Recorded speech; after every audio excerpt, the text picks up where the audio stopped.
दोस्तों, आपका राजनीति टॉक के चैनल में स्वागत है। तो जब भी कोई बड़ा वीआईपी शहर में आता है तो क्या होता है, सड़कें बंद कर दी जाती है, रोड ब्लॉक कर दिया जाता है, जिसकी वजह से ट्रैफिक जाम होता है। और इस चीज पे कई लोगों की कई प्रकार की राय है। कुछ लोग इसे सुरक्षा की दृष्टि से जरूरी मानते हैं और कुछ लोग इससे परेशानी।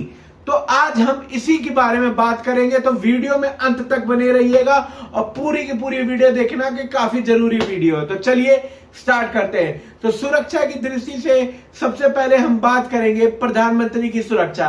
प्रधानमंत्री की सुरक्षा कैसी होती है और कौन करता है?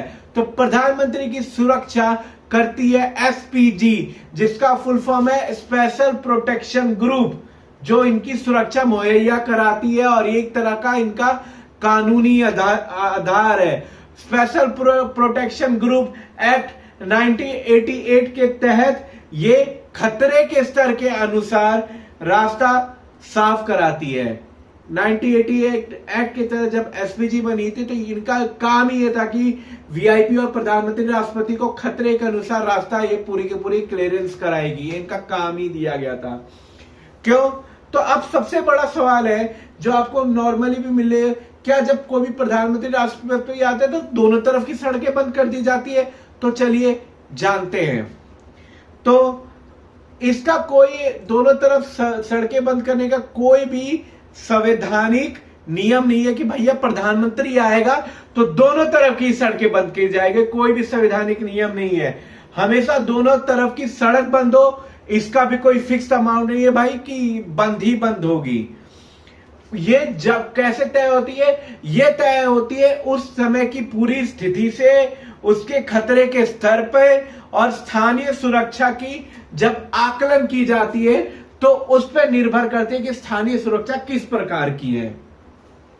और अब ये बात करते हैं किन किन लोगों को वीआईपी सुरक्षा मिलती है। तो सबसे पहले हमारे हो गए प्रधानमंत्री को ये वीआईपी सुरक्षा मिलती है।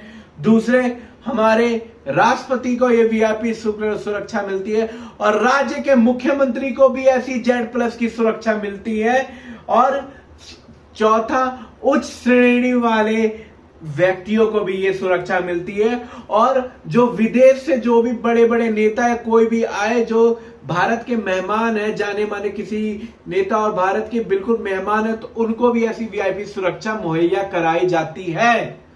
तो ये एक तरह से आप समझ लीजिए सिंपल में कि ये सुरक्षा मुहैया कराना कोई विशेषाधिकार नहीं है। कॉन्स्टिट्यूशन में इस बात पे बिल्कुल भी नहीं लिखा गया है कि भाई ये इनका कोई विशेषाधिकार है, बल्कि किसी की सुरक्षा और हमारे देश के प्रधानमंत्री की सुरक्षा करना ये हमारा प्रावधान है, हमारा रूल है भाई, क्योंकि वो हमारे देश को रिप्रेजेंट कर रहा है। तो ये हमारे प्रावधान का हिस्सा है, ये हमारा कोई विशेष अधिकार नहीं है, ये हमें करना ही चाहिए। तो अब इसमें बात करते हैं कि संविधान का पहलू क्या कहता है। मतलब संविधान क्या कहता है कि संविधान में लिखा हुआ है क्या भैया कि प्रधानमंत्री को इस प्रकार की सुरक्षा मिली जाएगी? तो हमारा जो संविधान में ऐसा कभी नहीं लिखा हुआ है कि भाई प्रधानमंत्री को इतनी स्पेशली फील करा जाएगा, क्योंकि हमारा कॉन्स्टिट्यूशन ऑफ इंडिया अनुच्छेद 14 क्या कहता है?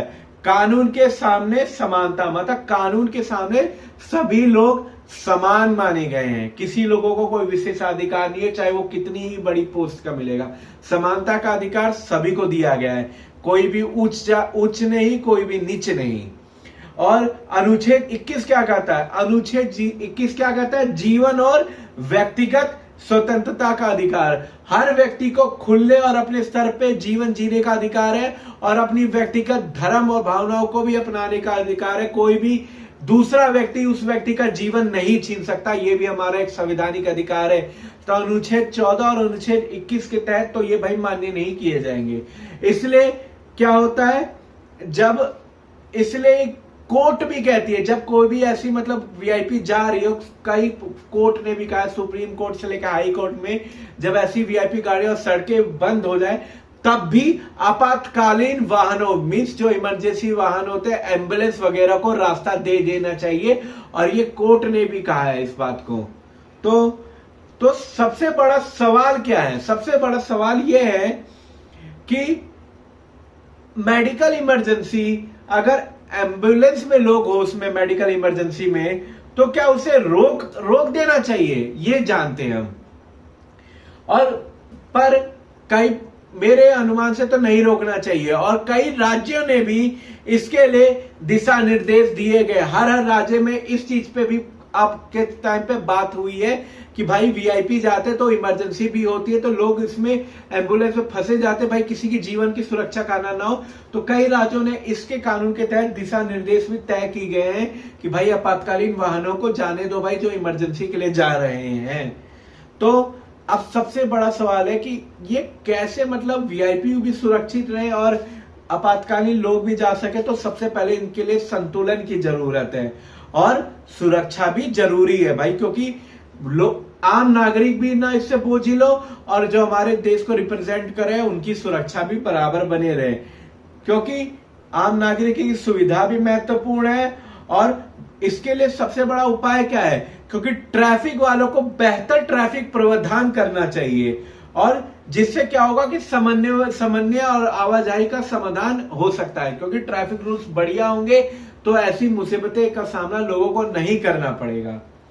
अब इसका सबसे बड़ा सुझाव और सुधार क्या है, जब भी कोई वीआईपी आए तो आम नागरिकों को इसके बारे में पहले से सूचना होनी चाहिए, और अगर वो भी ना हो तो स्मार्ट ट्रैफिक सिस्टम तो होना ही चाहिए कि भैया कि स्मार्ट ट्रैफिक सिस्टम हो कि भाई इस प्रॉब्लम को एडजस्ट कर सके।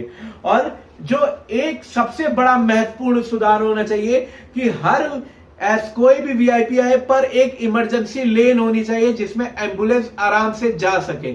इमरजेंसी लेन तो बनानी ही चाहिए। तो इसका एक प्रकार से आप निष्कर्ष निकाल दीजिए, लोकतंत्र में सुरक्षा और नागरिक अधिकार दोनों बराबर महत्वपूर्ण हैं और सही संतुलन ही असली समाधान है। तो आप बताइए क्या सोचते हैं, क्या वीआईपी को ही सुरक्षा देने चाहिए, आम नागरिकों को सुरक्षा की दृष्टि नहीं चाहिए, कि इन दोनों व्यवस्था में एक प्रकार से सही संतुलन होना चाहिए? क्योंकि भाई जो देश को रिप्रेजेंट कर रहे हैं वो भी हमारे लिए महत्वपूर्ण है, पर उस समय की स्थिति में वो लोग जो इमरजेंसी में फंसे रहते हैं क्या वो महत्वपूर्ण नहीं है भाई? क्योंकि उनको भी जीवन की व्यक्तिगत और स्वतंत्रता का अधिकार दिया गया है, समानता दी गई है, तो क्यों ऐसा हो? तो हमारी सरकार को यही प्रयास करना चाहिए कि ये भी चीज हो जाए और दूसरी भी चीज हो, उनको ऐसी प्लानिंग बैठानी चाहिए हमारे ट्रैफिक सिस्टम को, तो यही समाधान हो सकता है।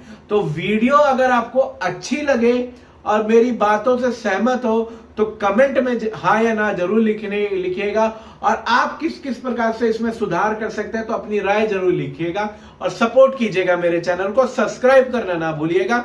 जय बालाजी दोस्तों।